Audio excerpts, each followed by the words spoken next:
안녕하십니까. 오늘은 주일의 역사를 함께 살펴보고자 합니다. 성경에서 하나님을 예배하는 날은 일곱째 날 안식일입니다. 그런데 오늘날 대부분의 기독교인들은 일주일의 첫째 날인 일요일에 예배를 드립니다. 왜 이렇게 하고 있을까요? 성경의 일곱째 날은 오늘날의 토요일입니다. 제7일은 십계명에 명시된 안식일입니다. 또한 창조의 마지막 날 일곱째 날이 안식일입니다. 십계명에는 안식일을 기억하여 거룩히 지키라고 하셨습니다. 이유는 창조를 마치시고 쉬셨기 때문이다 라고 말씀하십니다. 신명기 5장에는 이스라엘을 애굽에서 구원하셨기 때문에 안식일을 지키라고 하십니다. 그런데 왜 안식일 대신에 주일을 지키고 있을까요? 영락교회 담임 목사님이셨던 이명수 목사님이 쓰신 빈집의 위기라는 설교집이 있습니다. 이 책의 85페이지에 보면 안식일 계명은 하지 말라가 아니고 하라는 계명입니다. 안식일을 기억하여 거룩히 지키라는 명령입니다. 안식일은 신분을 존중해주고 삶의 가치와 질을 높여주는 날입니다. 안식일은 하나님의 창조의 행동과 관련됩니다. 하나님은 일곱째 날 쉬셨습니다. 지금의 토요일입니다. 여기 그런데라는 반전이 91페이지에 있습니다. 그런데 우리 기독교인들은 유대 종교를 믿는 유대인들처럼 토요일을 안식일로 지키지 않고 토요일 다음 날인 일요일을 주일로 지키고 있습니다. 초대교회 때 처음 얼마 동안은 토요일을 안식일로 지켜오다가 주 321년 이후부터 오늘날까지 계속해서 일요일을 주일로 지켜오고 있습니다. 그 이유는 토요일은 예수님이 무덤에 계신 날이고 일요일은 예수님이 부활하신 날이기 때문에 토요일보다는 일요일이 기독교인들에게는 의미 있는 날로 여겨졌기 때문입니다. 기독교인들에게 일요일은 주님의 날입니다. 이것을 줄여 주일이라고 합니다. 이 91페이지의 내용을 요약하면 일요일을 주일로 지키기 시작한 때가 321년입니다. 또한 이유는 부활하셨기 때문입니다. 그래서 일요일은 주님의 날입니다. 제가 이 책을 24년 전에 읽었습니다. 그리고 많은 생각을 하게 되었습니다. 그래서 이 시간에는 이 세 가지를 다루도록 하겠습니다. 첫 번째는 321년에 무슨 일이 있었을까요? 둘째는 일요일은 예수님의 부활의 기념일로 지켜져야 할까요? 세 번째는 예수님이 주님의 날이라고 하신 날은 언제일까요? 라는 것입니다. 첫 번째, 321년에 무슨 일이 있었을까요? 321년은 바로 콘스탄틴 황제가 일요일 휴업 명령을 내린 해입니다. 필립 샤프가 쓴 그리스도 교회사 그 3권에 나오는 내용을 보면 이렇게 말합니다. 존경할 만한 태양의 날 일요일에 도시에 거주하는 행정관과 백성들은 쉬도록 하며 모든 작업장은 닫도록 하라. 그러나 농촌에서 농업에 종사하는 사람들은 자유롭고 합법적으로 농사를 계속하라. 다른 날이 곡물 파종이나 포도나무 심기에 적합하지 않는 경우가 종종 있기 때문에 그러한 농사를 위한 적절한 시기를 소홀히 하므로 하늘의 풍요를 잃지 않도록 하라. 농사를 제외한 모든 사람에게 어떻게 이런 명령이 내려질 수 있는 분위기가 되었을까요? 2세기 초반부터 로마에서는 태양신을 숭배하는 미트라교가 대중에게 인기가 있었습니다. 태양신 숭배일이 바로 일요일이었습니다. 그리고 태양신 미트라의 생일이 12월 25일인데 이것도 기독교로 가져와서 성탄절이 되었습니다. 둘째, 일요일은 예수님의 부활의 기념일로 지켜져야 할까요? 예수님이나 제자들이 매주 일요일 또는 해마다 지키는 부활절을 예수님의 부활을 축하하기 위해 지키라고 명령한 곳이 성경에 단 한 곳도 없습니다. 예수님은 부활을 기념하는 어떤 제도를 만들고자 하지 않으셨습니다. 기념하려고 하셨다면 부활하신 다음 여자들이나 제자들에게 와서 나의 부활을 축하하자 하셨어야 합니다. 그리고 신약 성경에 일요일을 부활의 날이라고 부른 적이 없습니다. 모두가 주일 중 첫째 날, 안식 후 첫날이라고 불렀습니다. 부활의 날이라는 말 자체가 4세기 초반까지 그리스도 교계의 문서에서 전혀 언급되지 않는다는 것입니다. 이 이야기는 역사가 유세비우스가 하는 말입니다. 일요일이 부활의 날로 나타난 때는 4세기 초반부터라는 것입니다.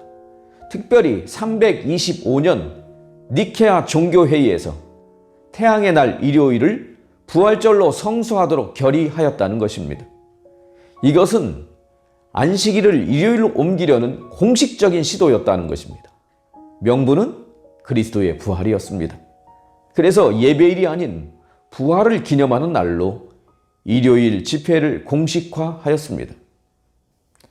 니케아 총회의 공식 문서 제18장에 보면 이렇게 기록합니다. 근본 소집된 총회에서 지극히 성스러운 부활절 일자에 관한 문제가 토의되었다. 그리고 이 문제는 참석자 전원의 연합 일치된 판정으로 잘 해결되었다.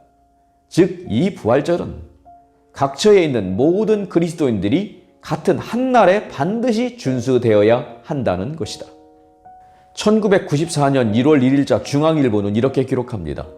가톨릭교회는 325년 니케아 공의회에서 유대교를 신의로부터의 일탈로 규정하고 유대인을 이교도로 낙인 찍는 선언을 발표함으로써 반유대주의 문을 열고 안식일도 토요일에서 일요일로 바꿨다.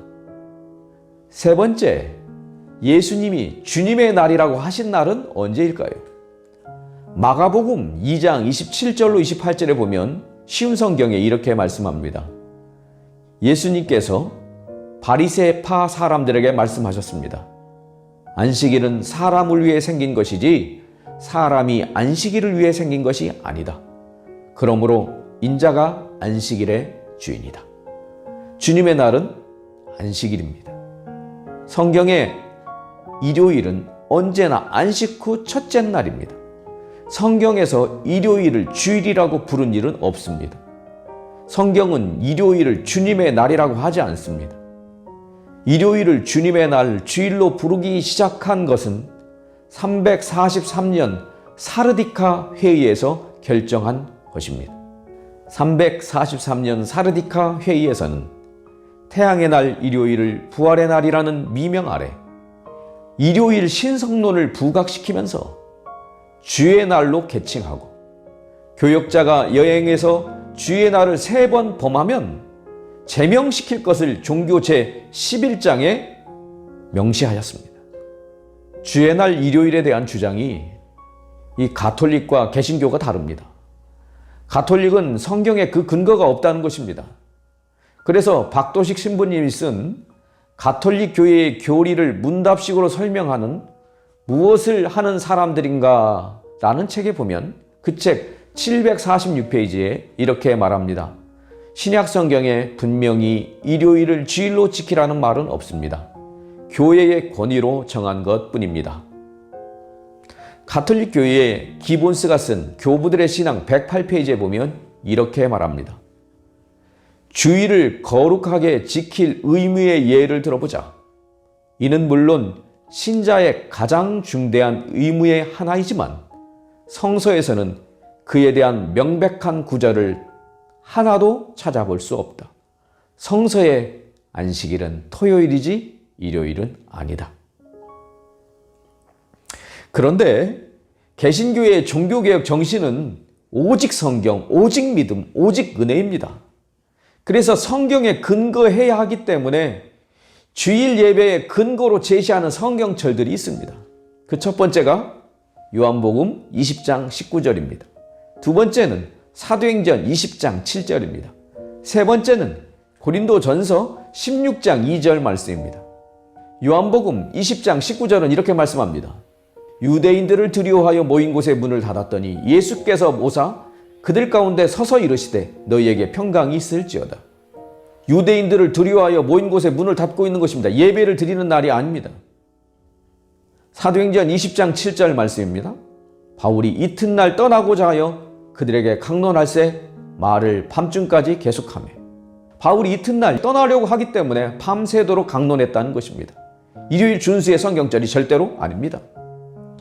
고린도전서 16장 1절 2절 말씀을 보면 이렇게 말씀합니다. 매주 첫날에 너희 각 사람이 수입에 따라 모아두어서 내가 갈 때에 연보를 하지 않게 하라. 매주 첫날에 수입을 모으려면 그날 일을 해야 할까요? 일을 하지 않아도 될까요? 일을 해서 모인 수입을 모아놓으라는 것입니다. 전혀 일요일 준수의 근거 성경절이 아니라는 것입니다.